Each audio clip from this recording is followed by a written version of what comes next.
Thank you, Michael. I always get very nervous when somebody who knows me as well as Mike Ryan does introduces me, because he could have gone in so many different directions, and I appreciate you keeping it, you know, on the up and up. I was worried though when I came in this morning and I saw him reading my bio. He's known me for 23 years. What were you going to learn from my bio? But thanks, Mike. Thank you, Tom. Thank you, BBI, for the invitation to be here today. You know, I've been to a lot of these events. I love coming to the Fuel Ethanol Workshop because, as I think I've said before, you know, you're the people that make the magic happen. You're in the plants producing the fuel. You're supplying our industry. You are among the 400,000 workers that our industry supports. And so I get so much from this event. I get so much energy from you every year. I love doing it. This is a different kind of year, however. These are unsettling times, for sure. The public discourse about ethanol is not what we would like it to be. The media coverage is downright uninformed and ugly. The political debates in Washington are fairly hostile these days. And it's pretty clear that policy is going to change. Add to that the fact that there's breaking news with respect to the E15 rule. There are negotiations going on even as we speak with respect to the tax incentive. And I decided to forego a speech. I'm not sure that that's what we need right now. I think it might be better to engage you in more of a conversation about what's going on these days and invite your questions to make sure that I'm responding to whatever angst there might be in the industry today, and we can sort of just address it. So I've asked BBI if that'd be okay, and maybe they just bring up a stool or something. I'm going to forget the text, and I invite your questions. Let's just pretend we're at a bar down the street. There's one called the Rock Bottom. I was there a couple of nights ago. Seems appropriate. But that just means we get nothing but up, right? So it's all good. So think about some questions. I think first I'd maybe just talk to you a little bit about some of the breaking news. You probably have seen yesterday the EPA finally released its E15 rule, allowing E15 to be used in vehicles 2001 and newer. It's not what we would want. We would want the agency to have allowed the use of this fuel for all vehicles. Certainly the data that we had provided to the agency that the firm Ricardo had done suggests that if you're going to allow E15 for a 2001 vehicle, there is no technical, no materials compatibility, no regulatory reason not to allow it for all fuels, but nonetheless, that's where we are. In that rule, EPA had issued its label. And I think the E15 label that they put out there was not as bad as we would have thought it could have been. Here's the label. I mean, it says attention, not warning, not caution, not danger, attention. Okay, I think that's not necessarily a bad thing. Let's let consumers know. We want consumers to be aware that there's E15 in this fuel. And it says don't use in other vehicles, boats or gasoline-powered equipment. It may cause. The proposed rule said it will cause. So EPA, I think, listened to our comments and has put out a label that the industry likely can live with. The challenge now would be to make sure that E15 is indeed a commercially viable fuel. And to that end, we still have a lot of work to do. We've been working with Growth Energy and others on the health effects testing.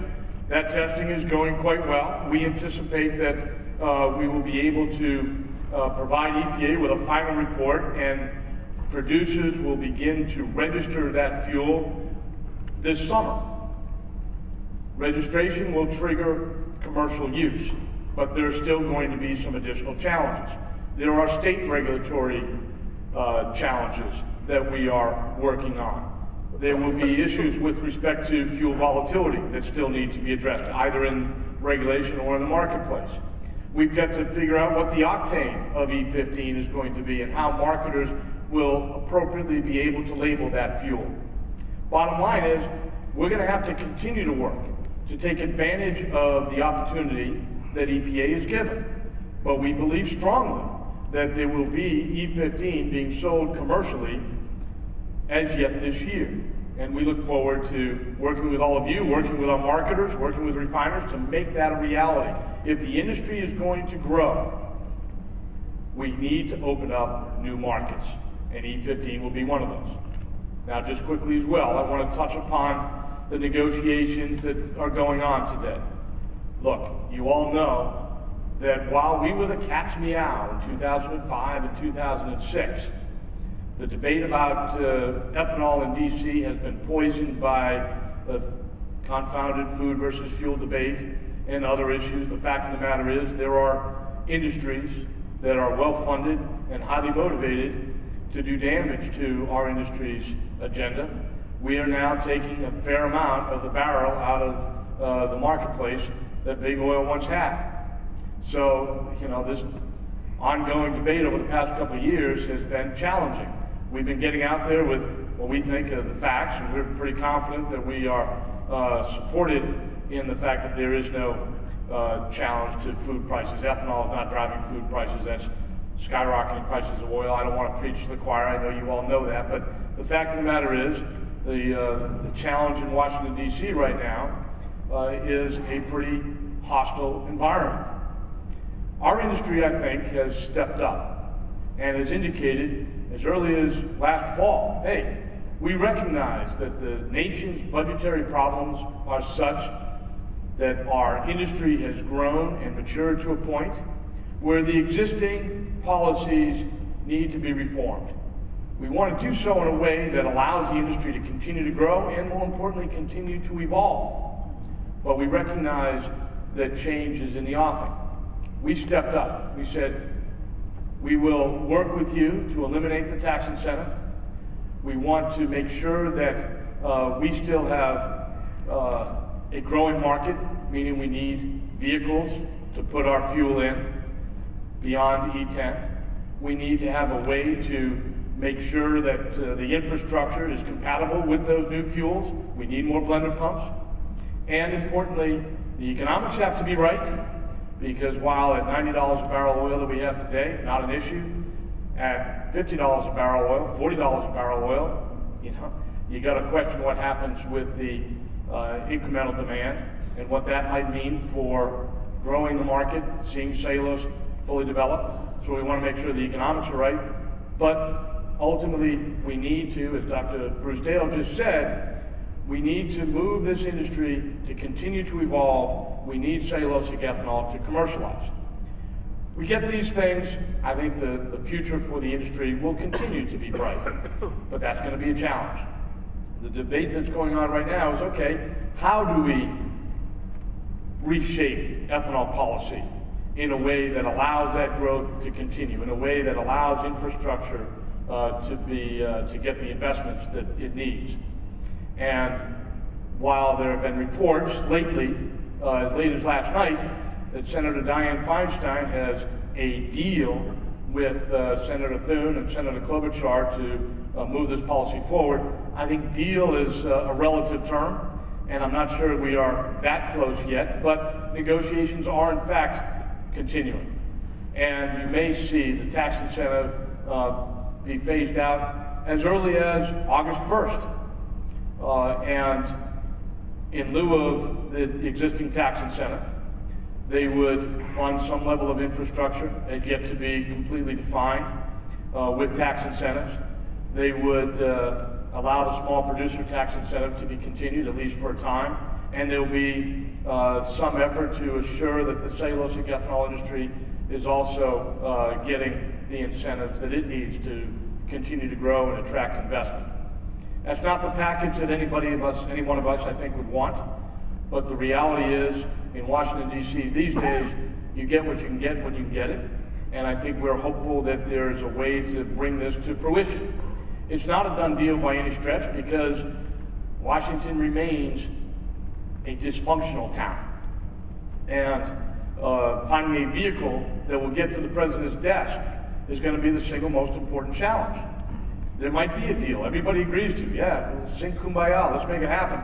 But if there's not a bill that's going to get to President Obama's desk for his signature, it doesn't much matter. So that's the challenge. And Washington is as dysfunctional as it has ever been. I've worked in that town for more than 30 years. I've never seen the level of discourse as pitiful as it is right now. If any of you are familiar with the game rugby, that's what Washington is right now. It's just one big rugby game, and politics is the rules, or the sport. We've been over the past several weeks, the football that's been thrown into the scrum. And if you know what a scrum is, you get both sides, and they get down on their haunches, and they're shoulder to shoulder and cheek to cheek, and they're just pushing, and there's a ball in the middle, and people kick around, and maybe it comes out left, maybe it comes out right, but it doesn't really matter because play will continue. That's what's going on in D.C. right now with our issue. A couple of weeks ago, we lost a vote on the floor of the Senate. I've never done that in the 30 years that I've been in D.C., 23 years working for this industry, we've never lost. And you have to, what is it? Is it hemorrhaging support for ethanol? No, not entirely.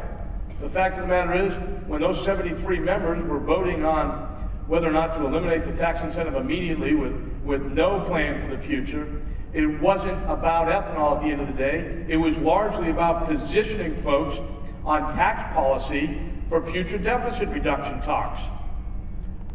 The debate on the floor of the Senate, yeah, they were talking about ethanol, but behind the scenes, the undercurrent was, hey, wouldn't it be great if we were to get all these Republicans in support of tax incentives and eliminating tax subsidies as a means of deficit reduction? Because then they look like hypocrites when they continue to support the oil incentive. So at the end of the day, the actual merits of the ethanol tax incentive and ethanol policy generally, that was lost in the haze of the scrum that was going on.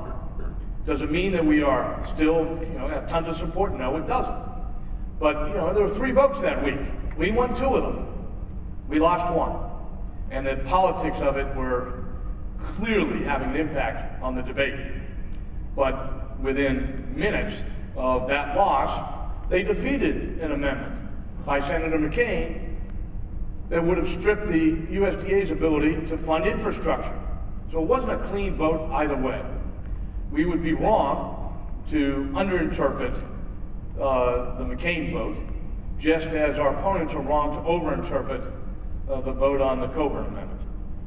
We need to recognize, however, that Washington is a different place, and it is going to be a challenging environment.